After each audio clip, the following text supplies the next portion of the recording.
আচ্ছা, capacity calculation আমরা basically প্রোডাক্টের উপর বেস করে করব। একটা সিঙ্গেল প্রোডাক্টের জন্য যখন অর্গানাইজেশন একটা সিঙ্গেল প্রোডাক্ট নিয়ে কাজ করবে তখন ক্যাপাসিটি ক্যালকুলেশনের যে ফর্মুলা সেটা একরকম হবে। যখন মাল্টিপল, তার মানে কি একের অধিক, দুই বা ততোধিক প্রোডাক্ট নিয়ে কাজ করবে তখন আমরা অন্য আরেকটা ফর্মুলা ইউজ করব। সো যখন কোন একটা organization one service or product নিয়ে কাজ করবে, দেখেন লেখা আছে when just one service or product is processed at an operation and the time period is a particular year। তার মানে এখানে বলেছে কি যখন কোনো অর্গানাইজেশন একটা সিঙ্গেল প্রোডাক্ট এবং সার্ভিস নিয়ে কাজ করবে এবং অপারেশনের যে টোটাল টাইমটা কতটুকু সময় লাগবে সেটা যদি একটা নির্দিষ্ট বছর হয় তাহলে ক্যাপাসিটি রিকোয়ারমেন্ট আমরা এম দিয়ে ডিনোট করব। ঠিক আছে, capacity requirement M equals to আমাদের ফর্মুলাটা তাহলে কি হবে দেখেন, ক্যাপাসিটি রিকোয়ারমেন্ট উপরের দিকে থাকবে processing hours required for years demand. তার মানে কি একটা বছরে ডিমান্ড যতটুকু আছে সেটা প্রসেস করতে ঘন্টায় কতটুকু সময় লাগছে, এটা কিন্তু ঘন্টার উপর ভিত্তি করবে। ঠিক আছে, যে টোটাল একটা ডিমান্ড, একটা প্রোডাক্টের ফুল ডিমান্ড প্রডিউস করতে পুরো বছরে কয় ঘন্টা সময় প্রয়োজন হচ্ছে সেইটা উপরে যাবে। আর নিচে যাবে কি hours available from a single capacity unit. তার মানে কি such as an employee or machine per year after deducting desired quotient। এখানে বলেছি কি বিষয়টা যে hours available from a single capacity unit, কতটুকু আওয়ার্স অ্যাভেলেবল আছে একটা সিঙ্গেল ক্যাপাসিটিতে, কত ঘন্টা কাজ করা যাবে সেইটা। ঠিক আছে, সেটা দিয়ে যখন আমরা ভাগ করব কতটুকু কাজ করেছে সেইটাকে, তখন আমাদের ক্যাপাসিটি বের হয়ে যাবে। এইটাকে আমরা কিভাবে লিখতে পারি দেখেন, যে প্রসেসিং আওয়ার্স এটা মেইনলি আইডেন্টিফাই করা হয় ডি ইন্টু পি দিয়ে। এমটা তো বুঝেছেন, এমটাকে বলা হচ্ছে ক্যাপাসিটি রিকোয়ারমেন্ট। আর প্রসেসিং আওয়ার্স যেটা বের করবো সেটা আমরা ডি ইন্টু পি, আমরা জাস্ট দেখে নিই কোনটা মানে ফর্মুলাটা কি, দেন ডিটেলস কোনটা দিয়ে কি বোঝাচ্ছে সেটা আমরা নিচে দেখব। আচ্ছা, সো প্রসেসিং আওয়ার্স বের করার জন্য ডি এর সাথে পি গুণ করতে হবে। আর নিচে কি আছে দেখেন, নিচে বলা হয়েছে এন মাল্টিপ্লাইড, এন গুণ করব কি দিয়ে 1 minus C divided by 100।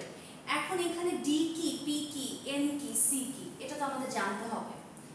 So D দিয়ে বোঝাচ্ছে demand forecast for the year. আপনারা একটু সূত্রটা লিখে ফেলেন। ডি দিয়ে বোঝাচ্ছে কি demand forecast for the year. তার মানে কি একটা অর্গানাইজেশন যখন প্রসেসিং এ যায় তখন কিন্তু একটা বছরে তাদের প্রোডাক্টের ডিমান্ড কতটুকু হতে পারে সেটা কিন্তু তারা ফোরকাস্ট করে। তার মানে কি একটা ধারণা করে নেয় যে একটা ইউনিট প্রোডাক্ট আমার পুরো বছরে লাগতে পারে, এটাই হবে ডিমান্ড ফোরকাস্ট। দেন পি মানে হচ্ছে প্রসেসিং টাইম, কতটুকু সময় প্রয়োজন হচ্ছে এই ডিমান্ডটা প্রসেস করার জন্য সেইটা, in hours per customer served or unit produced, মানে প্রতি ঘন্টায় কতজন কাস্টমারকে সার্ভ করা হচ্ছে বা কত ইউনিট প্রোডাক্ট প্রডিউস করা হচ্ছে। এন দিয়ে বোঝাচ্ছে total number of hours per year during the process operates. তার মানে এন দিয়ে বোঝাচ্ছে যে যত ঘন্টা কাজ করা হচ্ছে ফুল টাইমটা। এন দিয়ে কি বুঝাবো আমরা, ফুল যে total hours, total number of hours per year, এক বছরে যত ঘন্টা ওই প্রসেসটা অপারেট করবে সেটা হচ্ছে এন। এরপর দেখি আর কি বাকি আছে পরের স্লাইডে। সি নাম্বার হচ্ছে ডিজায়ার্ড ক্যাপাসিটি কুশন। তার মানে কি কত ঘন্টা অর্গানাইজেশনের ওই প্রসেসটা কাজ করতে পারবে এবং প্রসেসটার ক্যাপাসিটি কেমন, এটাকে বলা হয় কুশন, ডিজায়ার্ড ক্যাপাসিটি কুশন, এবং এইটা অলওয়েজ পার্সেন্টেজ আকারে দেওয়া থাকে। ঠিক আছে, আপনারা সিঙ্গেল প্রোডাক্টের ক্ষেত্রে জাস্ট ফর্মুলাটা মনে রাখবেন, এটা দিয়ে আমরা ম্যাথ করব। আমরা ম্যাথ করব মাল্টিপল প্রোডাক্টের। ঠিক আছে, হয়তো আপনাদের কোয়েশ্চেনটা দেখে ফর্মুলা দেখে মনে হচ্ছে যে একটু টাফ, কিন্তু যখন আমরা এটা একটা ম্যাথের সাথে রিলেট করে দিব তখন দেখবেন এই ম্যাথটা অনেক সহজ। ওকে, তাহলে আমার একটা কোয়েশ্চন আছে। হ্যাঁ বলেন। শিওর। কোয়েশ্চনটা হচ্ছে এখানে ক্যাপাসিটি রিকোয়ারমেন্ট এম কেন? এম দিয়ে ডিনোট করা হয় ক্যাপাসিটি রিকোয়ারমেন্ট। আমরা এইরকম আচ্ছা, আপনাদের এরকম মনে আছে যে আমরা যখন ফিনান্স করেছি তখন ডেট আমরা যখন ক্যালকুলেট করতাম তখন কিন্তু সেটা কে দিয়ে ডিনোট করা হতো। সো অলওয়েজ যে আমরা যেটা দিয়ে মানে ডিনোট করছি, আইডেন্টিফাই করছি, সেটা যে অলওয়েজ সিমিলার ওয়ার্ড হবে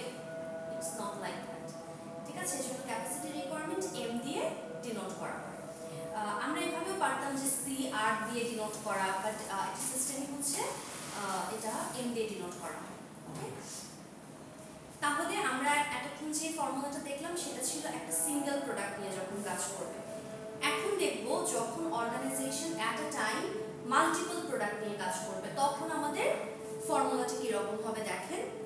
accounting for both processing and setup times for multiple services or products the capacity requirement M is, তার মানে কি মাল্টিপল সার্ভিস অর প্রোডাক্টের ক্ষেত্রে ক্যাপাসিটি রিকোয়ারমেন্টের ফর্মুলাটি কি হবে, processing and setup hours required for years demand. এটাও কিন্তু সেম একই জিনিস, বাট এইখানে প্রত্যেকটা সিঙ্গেল প্রোডাক্টের জন্য আলাদা আলাদা করে মাল্টিপ্লাই করে তারপর যোগ করে দিতে হবে। এর আগেরটাতে দেখেন একটা সিঙ্গেল প্রোডাক্টের জন্য ডিপি দিয়েছিল না, এইখানে মাল্টিপল প্রোডাক্টের জন্য আপনার ডিপিটা বের করতে হবে।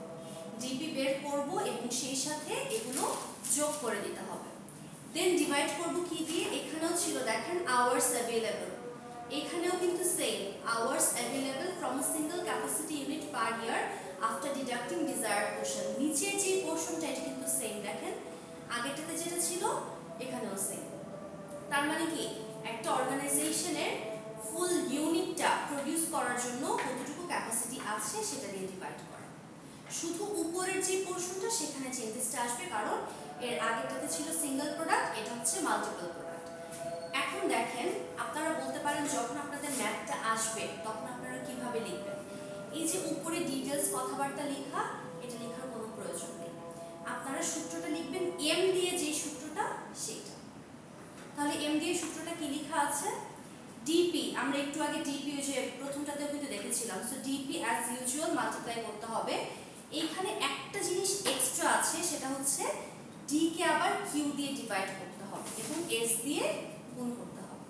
এটা যদি না লিখি না মনে থাকে, শুধু যদি আমরা ডিজিটগুলো লিখি বা ওয়ার্ড লেটারগুলো লিখি, আর যদি আমরা কথাগুলো প্রপারলি মেনশন না করি তাহলে সূত্র যে ভুলে যাবে। তাই আমি তো বলবো যে আপনাদের জন্য যেটা যেভাবে মানে মনে হয় যে আপনাদের মনে থাকবে আপনারা সেভাবেই করেন, ঠিক আছে? আচ্ছা, তো প্রথমে যদি মাল্টিপল প্রোডাক্ট থাকে তাহলে এক নম্বর প্রোডাক্টের জন্য আমরা এভাবে ইউজ করলাম। এবং সিমিলারলি দেখেন চেঞ্জেস কিন্তু খুব একটা নেই, just product 1, product 2, product n। n সংখ্যক প্রোডাক্ট মানে কি বোঝায়, যতগুলো প্রোডাক্ট আছে। এখন যদি 3টা প্রোডাক্ট থাকে 3টা প্রোডাক্ট থাকবে, আর যদি এরকম হয় যে অসংখ্য প্রোডাক্ট আমাদের আইডেন্টিফাই করা নেই তাহলে n সংখ্যক প্রোডাক্ট আমরা দিয়ে দিব। নরমালি বলা থাকবে যে 2টা প্রোডাক্ট আছে নাকি 3টা প্রোডাক্ট আছে, ঠিক আছে? আর নিচের সাইডে আগের ফর্মুলাতে যেটা ছিল সিঙ্গেল প্রোডাক্টে, এই ক্ষেত্রেও সেম n কে আমরা n এর সাথে আমরা গুণ করব 1 - c / 100, ঠিক আছে?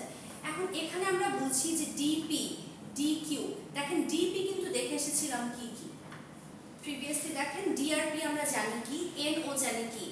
এইখানে নতুন যেটা সেটা হচ্ছে কিউ আর এস, বাকি সবকিছু পুরনো। তো কিউ আর এসটা কি সেটা আমরা একটু দেখে নিই।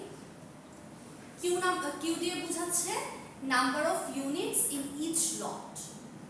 এখানে বললো না যে প্রোডাক্ট 1 আছে, প্রোডাক্ট 2 আছে, প্রোডাক্ট 3 আছে, সো লটে কি ইউনিট সংখ্যা ডিফারেন্ট হবে না? প্রত্যেকটা লটে কতটুকু প্রোডাক্ট আছে সেটা হচ্ছে কিউ। আর এস মানে হচ্ছে setup time in hours per lot.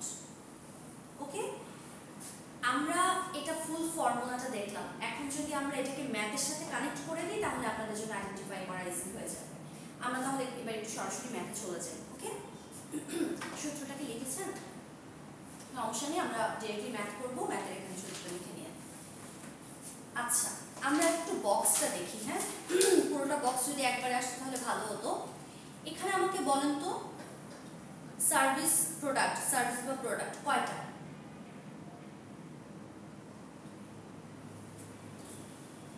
Problem 1,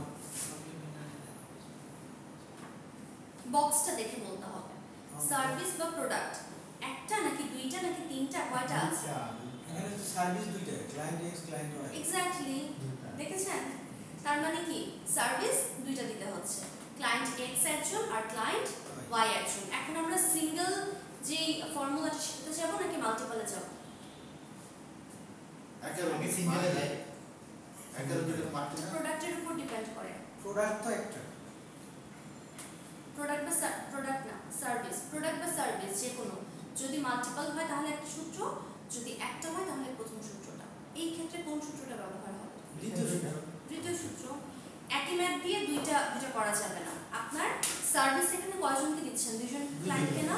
so আপনার কাস্টমার দুইজন, আপনার ডিমান্ড দুইটা। আমরা দেখব যে আমাদের ডিমান্ড কয়টা। এখানে ডিমান্ড দুইজন কাস্টমারকে সার্ভ করতে হচ্ছে, ঠিক আছে? এই জন্য আমরা এখন কোন সূত্রটি ইউজ করব? মাল্টিপল যে ফর্মুলাটা সেইটা। এখানে একটু আগে দেখি যে কি আছে। অ্যানুয়াল ডিমান্ড ফোরকাস্ট, তার মানে কি পুরো বছরে ডিমান্ডটা ক্লায়েন্ট এক্স এর 2000 হতে পারে এবং ক্লায়েন্ট ওয়াই এর কয়টা হতে পারে? 6000। স্ট্যান্ডার্ড প্রসেসিং টাইম, তার মানে ফুল প্রসেসটা পুরো কমপ্লিট করার জন্য এটা আওয়ার পার কপি এভাবে করে দেওয়া। ক্লায়েন্ট এক্স এর জন্য লাগবে 0.5 আর ক্লায়েন্ট ওয়াই এর জন্য লাগবে 0.7। এভারেজ লট সাইজ, ওই যে আমরা দেখেছিলাম না কিউতে, each lot number of units each lot, এখানে এভারেজ লট সাইজ দেওয়া আছে ক্লায়েন্ট এক্স এর ক্ষেত্রে 20 আর ওয়াই এর ক্ষেত্রে 30। দেখি তো আর কোনো ইনফরমেশন আছে কিনা।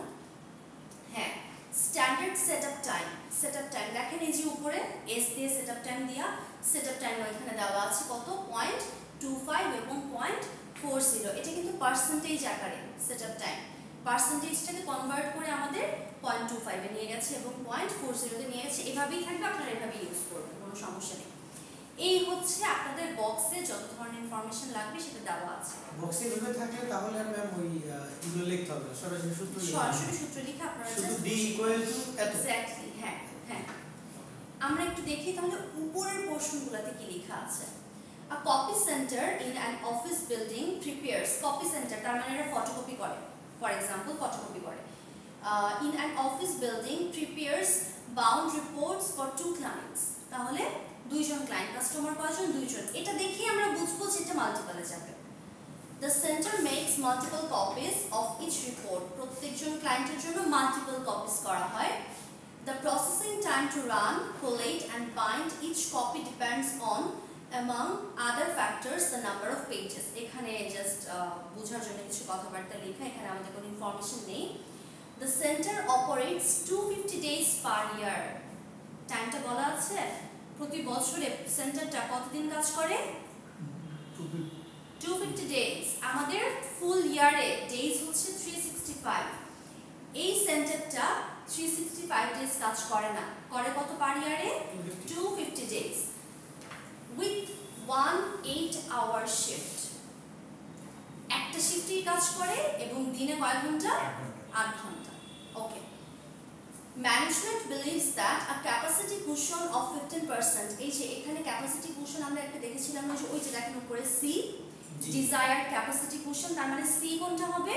ওই যে 15% মাত্র দেখলাম, এটা অলওয়েজ পার্সেন্টেজে দেওয়া থাকে। এই যে এখানে পার্সেন্টেজে দেওয়া আছে না, কুশন অফ 5%। যখনই এরকম দেখবেন ক্যাপাসিটি কুশন, এটা মানে হচ্ছে C. 15% beyond the allowance built into time standard is best. It currently has 3 copy machines. Copy machines আছে কয়টা? 3টা। Based on the following table of information, নিচের যে টেবিলটা সেটা ইনফরমেশনগুলো নিয়ে determine how many machines are needed at the copy center. কতগুলো মেশিন লাগবে এই কপি সেন্টারে, তার মানে কি তাদের ক্যাপাসিটি রিকোয়ারমেন্ট কত সেটা জানতে চেয়েছি। ফুল এই প্রসেসটা কমপ্লিট করার জন্য তাদের ক্যাপাসিটি রিকোয়ারমেন্ট কত, প্রয়োজন কত, এটাই কিন্তু এই ক্যাপাসিটি ক্যালকুলেশনে আমরা জানতে চাই। প্রত্যেকটা অর্গানাইজেশন প্রসেস শুরু করার আগে তাদের রিকোয়ারমেন্ট কত, যেটা ডিমান্ডটা ফুলফিল করবে সেটাকে ক্যালকুলেট করে তারপর কাজে ছাপ দেয়। ওকে ফাইন, এখন আমরা একটু সলিউশনটা দেখি। এখানে দেখেন ডিরেক্টলি প্রত্যেকটা অ্যামাউন্ট বসানো আছে। এইখানে ডি কত দেওয়া আছে বলেন তো? 2000। এখানে প্রোডাক্ট কয়টা? দুইটা না? দেখেন প্রথম প্রোডাক্টে ক্লায়েন্ট এক্স লেখা, নিচে শর্ট করে প্রোডাক্ট 1 এর জায়গায় ক্লায়েন্ট এক্স লেখা, আর প্রোডাক্ট 2 এর জায়গায় ক্লায়েন্ট ওয়াই লেখা। আমরা প্রোডাক্ট 1 এর কাজটা আগে করব। প্রোডাক্ট 1 তার মানে ক্লায়েন্ট কোনটা হবে? Client X. ক্লায়েন্ট এক্স এর ক্ষেত্রে ডি কি হবে? 2000। এটা কোথা থেকে এসেছে? বক্স থেকে। এই যে দেখেন অ্যানুয়াল ডিমান্ড ফোরকাস্ট। এই ডি মানে হচ্ছে ডিমান্ড। ডি মানে কি? আপনারাও কিন্তু ম্যাথের খাতায় করে ফেলেন তাহলে আপনাদের জন্য সুবিধা হবে। এখানে একদম ডিরেক্ট করা তো ভেঙে ভেঙে করলে আপনাদের জন্য সুবিধা হবে। ক্লায়েন্ট এক্স এর ক্ষেত্রে ডিমান্ড হচ্ছে 2000, ক্লায়েন্ট ওয়াই এর ক্ষেত্রে কত? 6000। ক্লায়েন্ট ওয়াই এর ক্ষেত্রে ডি হচ্ছে 6000। এরপর আমাদের কি লাগবে দেখেন, পি লাগবে। পি ক্লায়েন্ট এক্স এর ক্ষেত্রে পি দেখেন কত? স্ট্যান্ডার্ড প্রসেসিং টাইম, একটু সবটাতে তাকান, স্ট্যান্ডার্ড প্রসেসিং টাইমকে আমরা পি বলবো। তাহলে ক্লায়েন্ট 1 এর ক্ষেত্রে কত? 0.5 আর ক্লায়েন্ট 2 এর ক্ষেত্রে 0.7। এভাবে আলাদা করে লিখে নেন। ডিমান্ড যেটা থাকবে সেটা হচ্ছে ক্যাপিটাল ডি আর স্ট্যান্ডার্ড প্রসেসিং টাইম হচ্ছে পি। আর কি লাগবে আমাদের? এখানেও তো আমরা ডি জানি, কিউ জানি না। দেখেন পরের প্রশ্নে ডি ডিভাইডেড বাই কিউ না, ডিটা আমরা জানি কত, কিউ জানি না। কিউ এখানে দেওয়া আছে না, কিউ হচ্ছে 20। এই যে দেখেন অর্ধেক অর্ধেক আসে, ওই যে এভারেজ লট সাইজ, এভারেজ লট সাইজ হচ্ছে কিউ, এই ক্ষেত্রে 20। ক্লায়েন্ট 1 এর ক্ষেত্রে কত? 20 আর ক্লায়েন্ট ক্লায়েন্ট এক্স এর ক্ষেত্রে 20 আর ক্লায়েন্ট ওয়াই এর ক্ষেত্রে 30। আর কি লাগবে? এখানে আর এসটা লাগবে। এস ওই যে উপরে দেওয়া আছে স্ট্যান্ডার্ড সেটআপ টাইম। তাহলে এস হচ্ছে এই ক্ষেত্রে 0.25 আর এই ক্ষেত্রে বলেছে কত? 0.40। আমরা সবকিছু পেয়েছি, উপরে সবকিছু পেয়েছি। ক্লায়েন্ট ওয়াই এর জন্য একটা করলাম, ক্লায়েন্ট এক্স এর জন্য একটা করলাম। এখন আমাদের আরো কিছু বিষয় আছে। নিচের পোরশনটাতে এন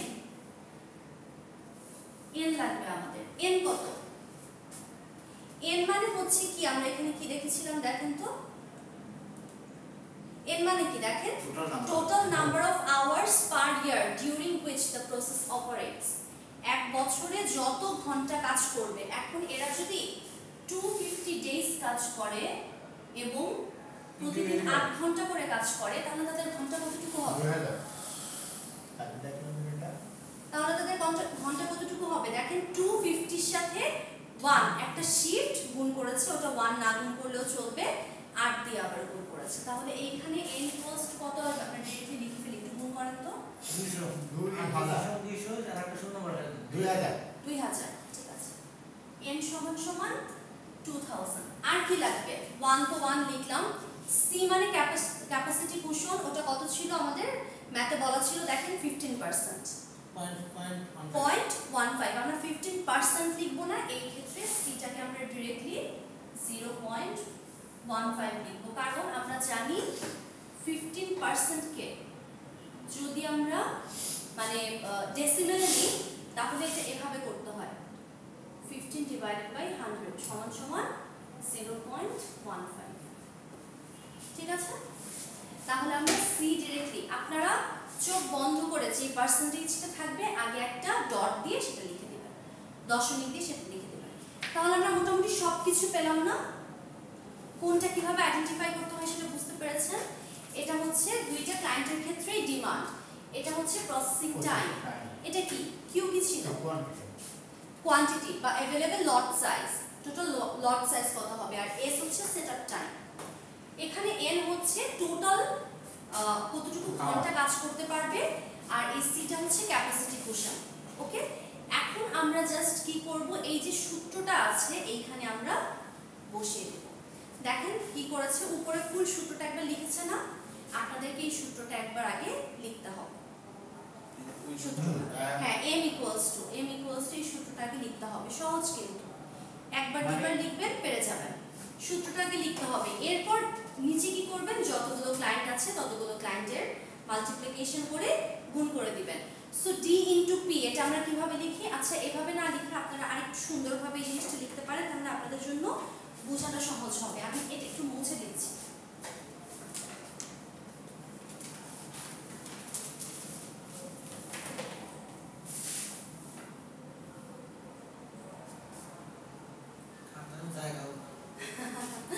আচ্ছা দেখেন 2000 d ইনটু p ক্লায়েন্ট 1 এর জন্য বলছি।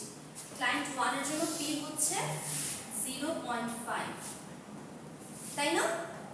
এটা আমরা এভাবে লিখলাম, গুণ দিয়ে দেখালাম, ব্র্যাকেট দিয়ে দিলাম। আপনাদের জন্য এভাবে লিখলে বুঝতে সুবিধা হবে। এটার সাথে যোগ করব কি 2000 ডিভাইডেড বাই 20, এটার সাথে আবার কত গুণ হবে 0.25। এটা আপনারা এভাবে করে দিয়ে ক্লায়েন্ট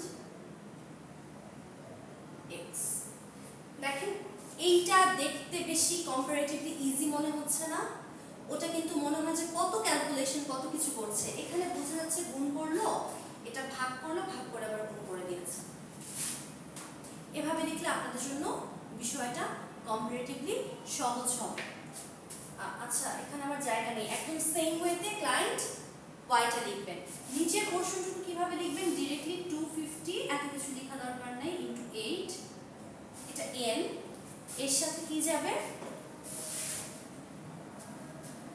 1 তো যাবে, ওখানে পয়েন্ট কেন লিখেছে জানি না, ওটা পয়েন্ট লাগবে না, মাইনাস 15 ডিভাইডেড বাই, এখানে যদি আপনারা শুনেন একটা বিষয় একটু দেখেন, ওখানে যদি আপনারা 0.15 লিখে দেন তাহলে কিন্তু 15 ডিভাইডেড বাই 100 লেখা দরকার নেই, কিন্তু যদি পয়েন্ট না দেন তাহলে এভাবে লিখতে হবে। আমরা ডিরেক্টলি পয়েন্ট আকারে লিখে দিচ্ছি।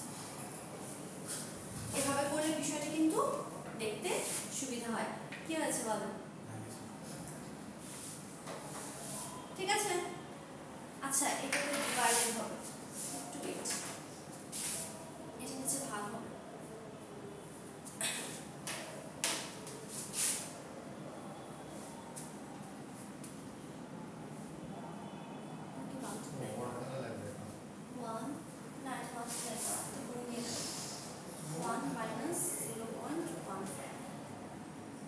যেটা আসবে এটা হচ্ছে অ্যান্সার। এখানে কিন্তু প্লাস দিয়ে ক্লায়েন্ট 2 এরটা হবে।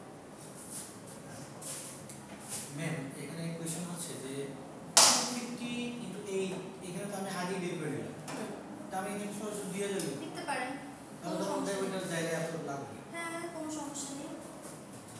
যত শর্ট আমি বলি, ফর্মুলাতে যখন লিখবেন তখন যত ছোট করে লিখবেন তত দেখতে ভালো লাগবে।